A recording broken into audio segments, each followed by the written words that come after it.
Good afternoon, good evening, good morning, anywhere you may be all over the world. So in this video today, we are bringing you a very important information that you need to know concerning your business. Regards business name versus limited liability company. So we'll be dissecting everything to you, breaking it down for you, what you need to know. You are registering as a business name. What are your obligations, your compliances, obligations? And if you are limited liability company, your compliances, obligations. So now when we talk about business name, what do we mean by business name? Business name is a business that is registered, that does not have a legal entity. No legal entity. When we talk about legal entity, we mean that the business that can stand on its own, and then the owner, the founder, can stand on its own. They are separate. But business name does not have that luxury at all. There's no legal entity. There's no legal. The business and the owner are seen as one. The liability, the laws, everything will be borne. The tax will be borne by the owner of that business name.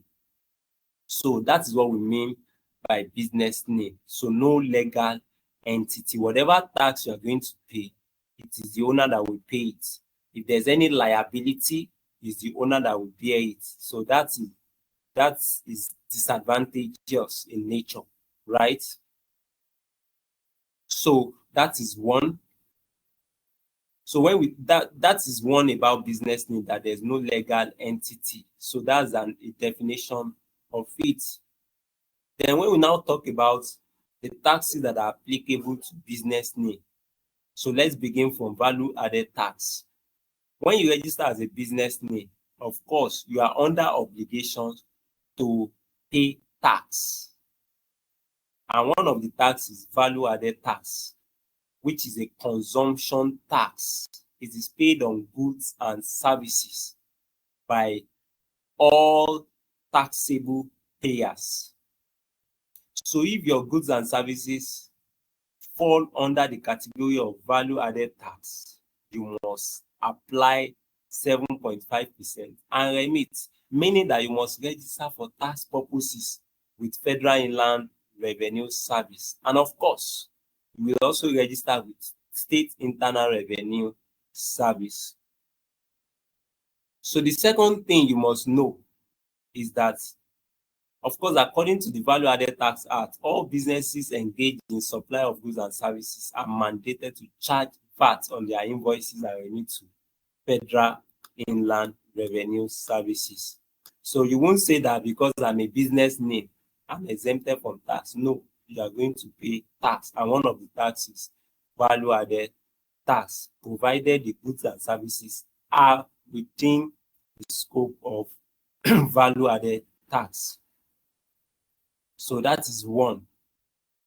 And of course, a small business is expected to register with VAT with FIRS and charge VAT on all their goods.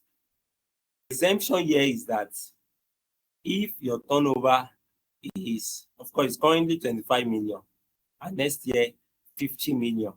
So that is the only thing that exempts you from charging VAT on your invoice. But you must register for tax purposes with Federal Inland Revenue Service and State Inland Revenue Service. Then we also have withholding tax.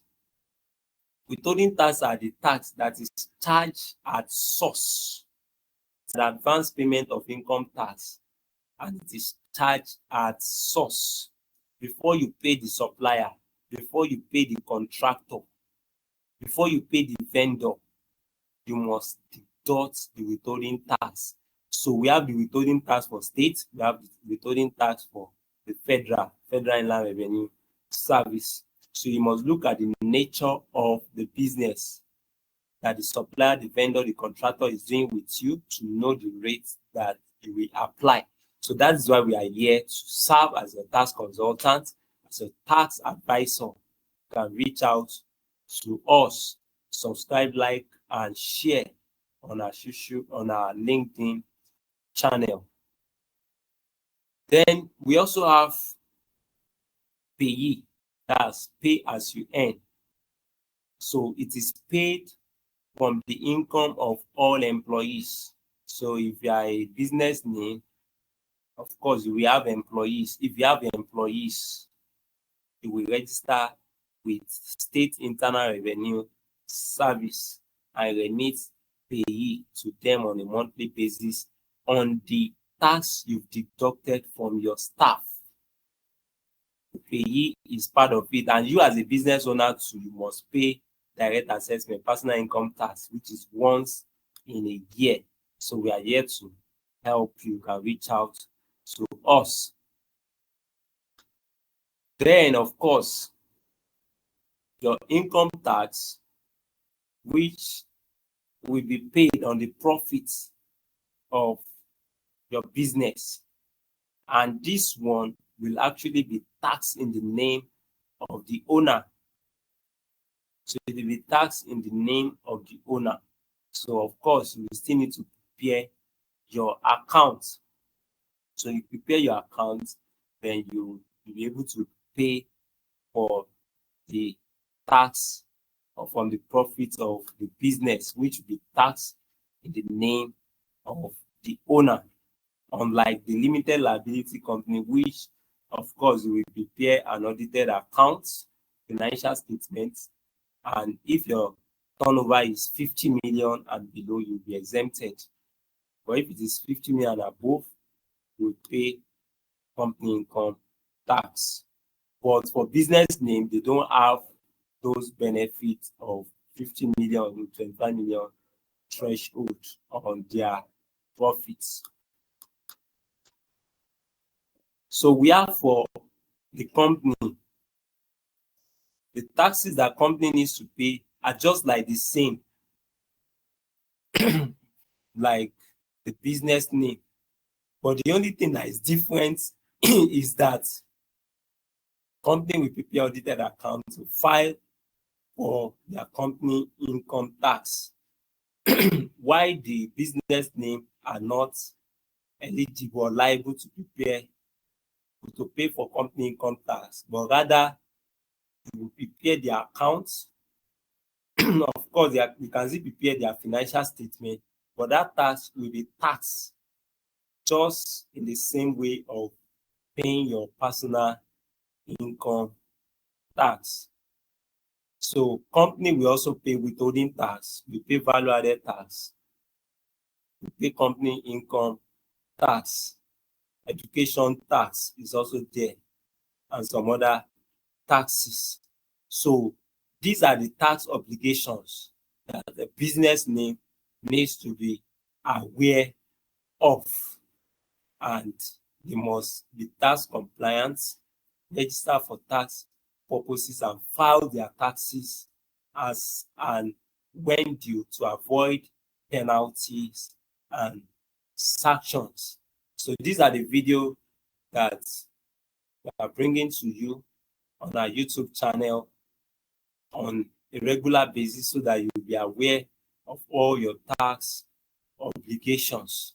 So my name is Oluwatosin. I'm a chartered accountant, and we'll be willing and ready to work with you as a business support partner, as your tax consultant, as your external auditor, to put all your compliances in place. So you can feel free to reach out to us, like, subscribe, share on our LinkedIn channels, and follow us on our Facebook, on our LinkedIn, and email us at john@gmail.com. Visit our website, johnconsulting.com. You can WhatsApp or call us to partner with you and to resolve every compliance issues, both tax, your accounts, and other compliances that you need for your business, because it is cheaper to be compliant and it is expensive not to be compliant.